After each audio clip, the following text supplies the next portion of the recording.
Мен мынау осы Сарыағаштың ар жағында Абай деген жердің тумасымын. Туып өскен, балалық шағым сол жерде өткен, қазір Алматыдамын.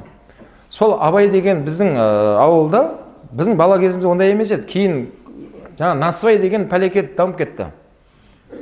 Мен Қарағандыда имамдық қызметте жүрген кезде анау көшеден өтіп баратып, Абайский Насыбай дейді да анау сатушы.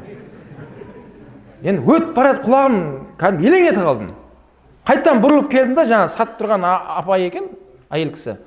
Абай қандай Насыбай мынау дедім ғой. Абайский Насыбай, мықты алсайшы балам дейді. Қай жақтың Абайы дедім ғой.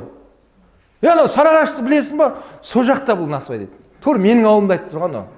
Қазір жүрегіме анан сұғып алғандай болды ғой пәлекетті. Жаман болдым. Бірақ ауылыма барған кезде ит терісін басына қаптап уағыз айттым соларға. Құдайдан қорықпайсыңдар ма? Біздің ауылда Абай атамыздың атына берілген еді. Осы ауылдан Абай сияқты мықтылар шықсын деп. Осы Абай сондай баракат болсын деп. Сендер былға бастыр біздің Абайдың атын деп. Көрдіңіз ба? Сол сияқты айтарым, сол Абай деген ауылымда жаңа әкемнің айтып бергені бар еді. Сол мешітке осылай кетіп жүрген жасы үлкен әкемнен жамағаты бар еді ана кісі. Өмірден өтіп кетті ол кісі, Алла рахматын алсын. Сол кісі уақытысында анда неде жұмыс істеген екен. Енді телефон түсірмей ақ қойыңдар, жай әңгіме ғой арамызда. Анау автобаз дейміз ғой, баяғы автобус айдаған екен да. Кейін жаңа бір тәуелсіздік алған кезде бір қиын кезең болып, көп адамдар жұмыссыз қалып, сондай бір кезең болды ғой. Сөзі ана кісілерде жаңағыдай кішкене бір күн көріс болсын, уақытша деп жаңағыдай үйреніп алып Насыбайды бастаған ғой ана кісі. Кішігірім әйтеуір бір күнделікті қажетін өтесем болды, анда объем керек емес деп жүріп, сөйтіп жүріп ол кісі қартайып, балалары соны есейіп, соны бәрін игеріп кеткен. Өте үлкен объемға кірген балалары. Соны өлелгенше жаңағы қария кісі жылап өтті өмірден. Мен әкем айтады, Әліпбай деді, мен балаларымды тоқтатамай қалдым да қарамнан деді. Тыңдамайды мен дейді. Бұлардың есіл деді, ақша дейді. Фуралар бірінен кейін алып кетіп жатыр, келіп жатыр, алып кетіп жатыр, Россияға кетіп жатыр бәрі дейді.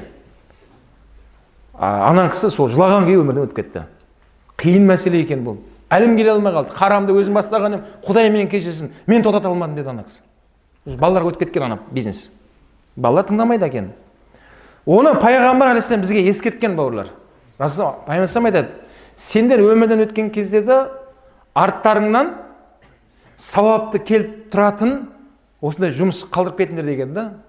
Мешіт соқып кеттің ба, мектеп соқтыңыз ба, жол соқтың ба, тал ектің ба, бір шәкірттің төлей алмай жатқан ақысын төлеп бердіңіз ба, оқуын. Солар жұмыс істеп тұрады екен қоғамда. Сен өмірден өтіп кетсең де сен долядасын. Тоқтамай келіп тұрады сізге. Алейхиссалам айтып жатыр. Хадистің жалғасында сендер мынандай нәрсені істемеңдер дейді.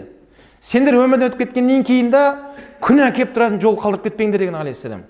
Сен қазір дүкеніңде арақты алып кетпесең, қазір алып тастамасаң, сен балашағың железін алмайды оны. Өткені ол не? Әкесі алмаған ғой. Әкеміз оны дамыт деп айтты бізге. Мына дүкенді кеңейт деп айтты деп, балалар ұқпайды ол нәрсені. Ол баладан немереге өтті, осылай кетіп баратқан бір дүкендер бар да, Алла сақтасын. Ана кісі өмірден өтіп кеткен болуы мүмкін, қабірде ол кісі қазір бақып шақырып жатыр. Бірақ біз естімейміз ол нәрсені. Біз естімейміз. Біз барсақ қабірстан кішкене бір тыныш тұрған секілді, жоқ, өр тыныш тұрған жоқ бауырлар. Өр адамдар шыңғырып жатыр. Бақырып шақырып жатыр ол жерде. Біз естімейміз ол нәрсені. Алла субхана тағала жындар мен адамдардың құлағын естіпейтін, көзін көрмейтін қылып қойған. Тыныш тіршілігін қылыңдар деп. Мынау ақсақалдар жақсы біледі. Мынау жылқы жануар кейде ауыр жұмыс істеп зорығып, кіші дәреттен қалады. Сөзі қария кісілер біледі, анау қабірді, моланы бір айналдырыңдар дейді, ана жылқыны. Сөзі ана жануар тастайды екен ғой ана. Не болды десе, ол жануар ана жердегі айқай шудан соны көтере алмайды дейді.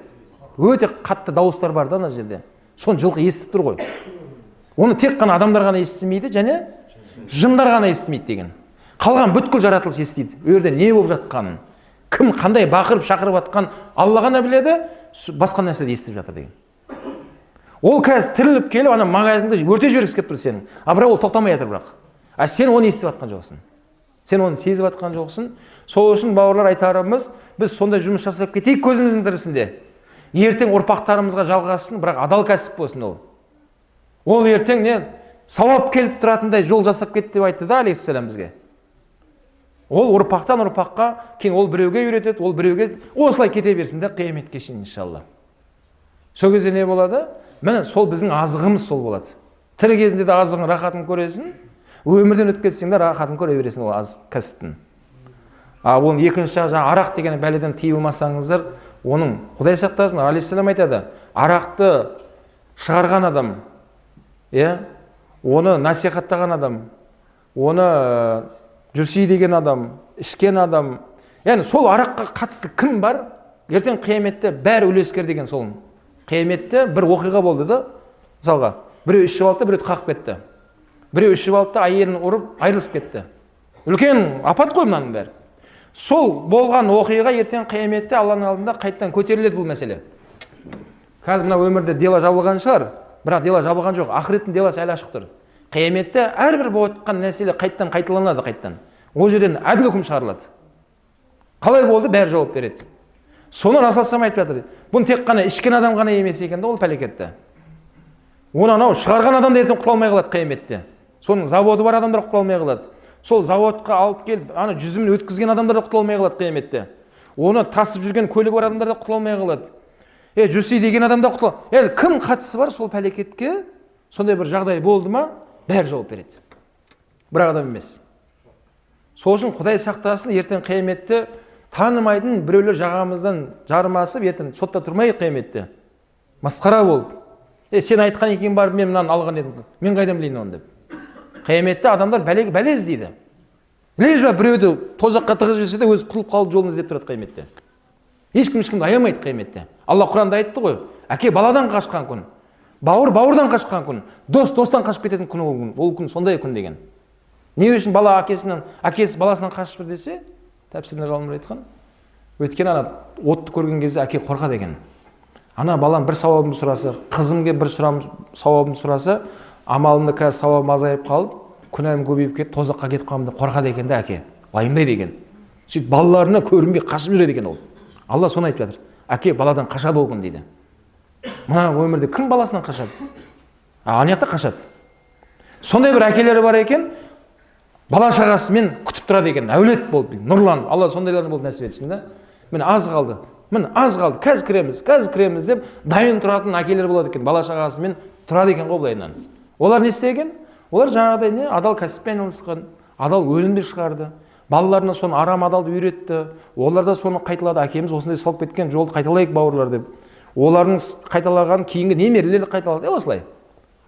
Ғасырдан ғасырға келе жатқан не? Осындай ұлы жолдар бар бауырлар. Сол үшін өкінішке орай әзіргі күнде әлі осы арақ деген пәлекет әлі тоқтамай келе жатыр ғой. Міне 30 жылдан бері имам ұстаздарға Алла разы болсын, зарлап келе жатыр.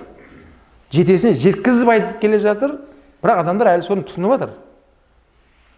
Егер біздің елде сол арақты ешкім алмай қойса ше, жігіттер, болды, арақ заводтары өзі жабылады, автоматтар жабылады.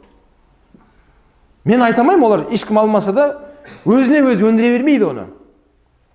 Оларға да қайыр етті сол, ешкім алмай қойса, сөйтіп ол соны жапсын да бәлесін. Одан көрі басқа кәсіпке кетеді да олар ше бір. Қой мына арақ ешкім ішпей қойды. Қой енді басқа кәсіппен айналысайын, неде пайда жоқ өзі деп.